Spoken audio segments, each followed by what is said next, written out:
Hi everyone, ఇవాళ మనం discuss చేసేది విలియమ్సన్ సింథసిస్. ఈ మెథడ్లో యాక్చువల్గా ఈథర్స్ని ప్రిపేర్ చేస్తాం. జనరల్గా ఈథర్స్ని ఎలా ప్రిపేర్ చేస్తామంటే ఆల్కైల్ హ్యాలైడ్ తీసుకున్నాం. ఈ ఆల్కైల్ హ్యాలైడ్ని సోడియం ఆల్కాక్సైడ్ తోటి రియాక్ట్ చేస్తాం.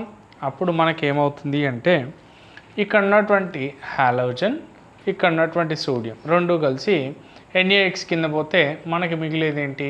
ROR NaX. సో ఇక్కడ మనకి ఈథర్ ఫామ్ అయింది.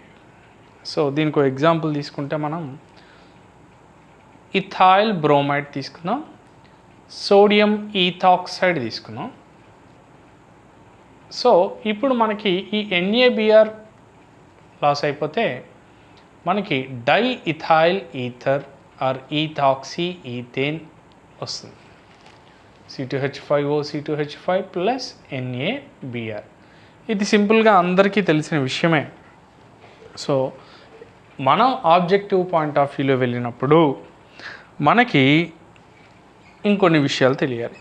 ఏంటది? జనరల్గా ఈథర్స్ అంటే మనం ఇప్పుడు ఒక సింపుల్ ఈథర్ తీసుకున్నాం, కానీ ఆల్కైల్ గ్రూప్స్లో, ఇక్కడున్న ఆల్కైల్ గ్రూప్స్లో కానీ ఇక్కడున్న ఆల్కైల్ గ్రూప్స్లో కానీ secondary and tertiary alkyl groups ఉన్నటువంటివి, అంటే tertiary and alkyl substituted groups ఉన్నాయనుకోండి. సో అవి కూడా విలియమ్సన్ సింథసిస్లో మనం ప్రిపేర్ చేయొచ్చు. రైట్, చూద్దాం. ఇక్కడ ఈ విలియమ్సన్ సింథసిస్లో మనం కొన్ని పాయింట్స్ గుర్తుపెట్టుకోవాలి. సో ఇక్కడ మనకి ఇన్వాల్వ్ అయ్యేది ఆల్కైల్ హ్యాలైడ్. ఆల్కైల్ హ్యాలైడ్ అనేది ఇక్కడ సబ్స్టిట్యూషన్ రియాక్షన్లో ఇన్వాల్వ్ అవుతుంది. చూడండి, ఇక్కడ హాలోజన్కి బదులు వేరే గ్రూప్ వచ్చి మనకి, అంటే న్యూక్లియోఫైల్ వచ్చి సబ్స్టిట్యూట్ అవుతుంది. సో కాబట్టి ఇది న్యూక్లియోఫిలిక్ సబ్స్టిట్యూషన్. మరి న్యూక్లియోఫిలిక్ అంటే మనకి SN1 SN2 రియాక్షన్స్ ఉన్నాయి కదా. మరి విలియమ్సన్ సింథసిస్ ఏ రియాక్షన్లో పార్టిసిపేట్ చేస్తుంది? SN1 SN2? ఎస్, ఇక్కడ ఇది SN2 రియాక్షన్ని ఫాలో అవుతుంది. ఇది బాగా గుర్తుపెట్టుకోండి. ఏ రియాక్షన్ని పార్టిసిపేట్ చేస్తుంది? SN2. మరి SN2 రియాక్షన్లో పార్టిసిపేట్ చేసినప్పుడు మనకి ఆర్డర్ ఆఫ్ SN2 రియాక్షన్ ఎలా ఉంటుంది? Primary greater than, secondary greater than, tertiary కదా. అంటే ప్రైమరీ ఆల్కైల్ హ్యాలైడ్స్ బాగా ఇన్వాల్వ్ అయితే టెర్షరీ ఆల్కైల్ హ్యాలైడ్స్ బాగా రియాక్ట్ అవ్వవు. సెకండరీ అనేది మీరు తీసుకున్నటువంటి సాల్వెంట్ని బేస్ చేసుకుని ఉంటుంది. సరే, ముందు ఈ రెండింటి గురించి మాట్లాడదాం. సో మనకి ప్రైమరీ ఆల్కైల్ హ్యాలైడ్స్ కాబట్టి సో మనకి SN2 రియాక్షన్లో పార్టిసిపేట్ అయింది. టెర్షరీ ఆల్కైల్ హ్యాలైడ్స్ అయితే మీకు విలియమ్సన్ సింథసిస్లో ఈథర్ ఫామ్ అవ్వదు, ఒకవేళ టెర్షరీ ఆల్కైల్ హ్యాలైడ్ ఇన్వాల్వ్ అయితే. క్లియర్? చూద్దాం ఎలాగో ఏంటో ఫర్దర్గా చూద్దాము. ముందు వేరే కేసు ఒకటి చూద్దాము. విలియమ్సన్ సింథసిస్ ఇప్పుడు ఏ సబ్స్టిట్యూషన్కి అండర్గో అవుతుంది? SN2 రియాక్షన్కి అండర్గో అవుతుంది. గుర్తుపెట్టుకోండి. ఇప్పుడు సెకండరీ అండ్ టెర్షరీ సబ్స్టిట్యూటెడ్ ఈథర్స్ ఎలా ప్రిపేర్ చేద్దామో చూద్దాము.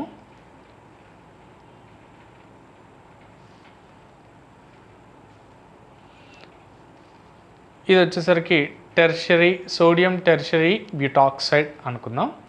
దీన్ని ఇప్పుడు నేను CH3Br. ఎస్, ఇది ప్రైమరీ ఆల్కైల్ హ్యాలైడేగా. సో ఇప్పుడు ఈ గ్రూప్ అంతా కూడా ఈ న్యూక్లియోఫైల్ని సబ్స్టిట్యూట్ చేస్తుంది. క్లియర్? అప్పుడు ఏమవుతుంది? CH3 C CH3 CH3 SO మళ్ళీ ఏమొస్తుంది? CH3. రైట్, ఇప్పుడు దీన్ని ఏమంటాం? ఇదంతా టెర్షరీ బ్యూటైల్ కదా, ఇదేంటి? మిథైల్ కదా. టెర్షరీ బ్యూటైల్ మిథైల్ ఈథర్ అనొచ్చు. చూడండి, ఇక్కడ టెర్షరీ గ్రూప్ వచ్చింది, ఇక్కడ ఇది వచ్చింది. ఈ టైప్ ఆఫ్ రియాక్షన్స్ పార్టిసిపేట్ అవుతాయి. హ్యాపీ. ఓకే, ఇప్పుడు నాకేం డౌట్ అంటే, మీరు సోడియం టెర్షరీ బ్యూటాక్సైడ్ తీసుకున్నారు కదా, అలాగే ఇక్కడ ప్రైమరీ ఆల్కైల్ హ్యాలైడ్ తీసుకున్నారు. అలా కాదు, నేనేమంటానంటే టెర్షరీ ఆల్కైల్ హ్యాలైడ్ తీసుకోండి.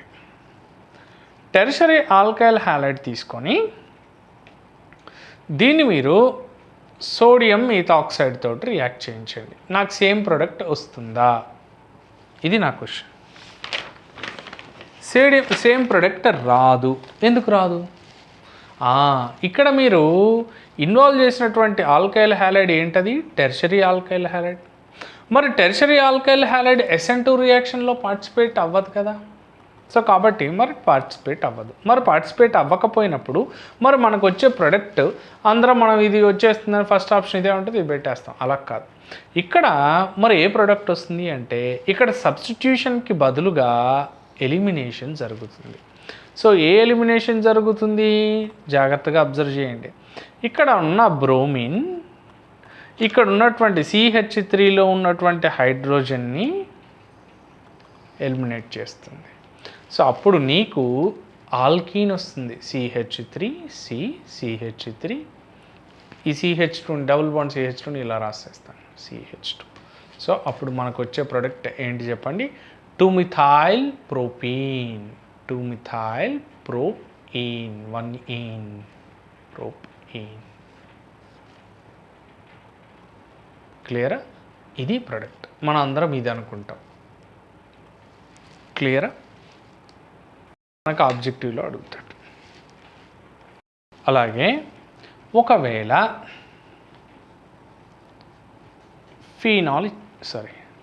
సోడియం ఫీనాక్సైడ్ ఇచ్చారు. సోడియం ఫీనాక్సైడ్ ప్లస్ ఆల్కైల్ హ్యాలైడ్ తీసుకున్నారు. సో ఇలా తీసుకున్నారు కాబట్టి ఇది ప్రైమరీ ఆల్కైల్ హ్యాలైడే కాబట్టి మీకు ఇక్కడున్న Na ఇక్కడున్న X పోయి మీకేమవుతుంది? ఆల్కాక్సీ బెంజీన్ ఫామ్ అయింది. సో ఆబ్వియస్లీ NaX బయటకు వచ్చేస్తుంది. క్లియరా?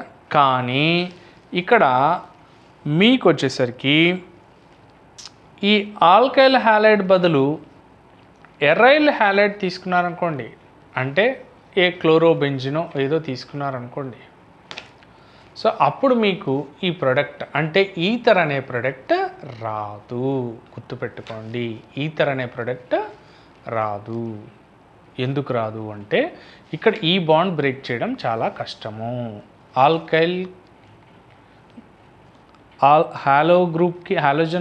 హాలోజన్కి తర్వాత ఈ ఎరీన్ లేదా బెంజిన్లో ఉన్నటువంటి కార్బన్కి ఈ హాలోజన్కి మధ్యలో ఉన్నటువంటి కార్బన్కి డబుల్ బాండ్ నేచర్ డెవలప్ అవుతుంది డ్యూ టు రెజొనెన్స్. దానివల్ల మీకు SN2 రియాక్షన్స్లో అంటే ఇక్కడ విలియమ్సన్ సింథసిస్లో ఇన్వాల్వ్ అవ్వదు. ఎందుకంటే విలియమ్సన్ సింథసిస్ SN2కి సంబంధించిందే కదా. సో కాబట్టి ఇన్వాల్వ్ అవ్వదు. అంటే ఎవరెవరు వచ్చినప్పుడు ఇన్వాల్వ్ అవ్వదు? ఫినాయిల్ గ్రూప్ వచ్చినప్పుడు అండ్ టెర్షరీ ఆల్కైల్ హ్యాలైడ్ వచ్చినప్పుడు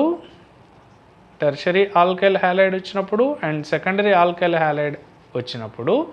సో వీటికి సంబంధించిన హ్యాలైడ్స్ వచ్చినప్పుడు అవి SN2 రియాక్షన్స్లో పార్టిసిపేట్ చెయ్యవు. అంటే విలియమ్సన్ సింథసిస్ దానికి సంబంధించిందే కాబట్టి ఆ రియాక్షన్ వర్కౌట్ అవ్వదు.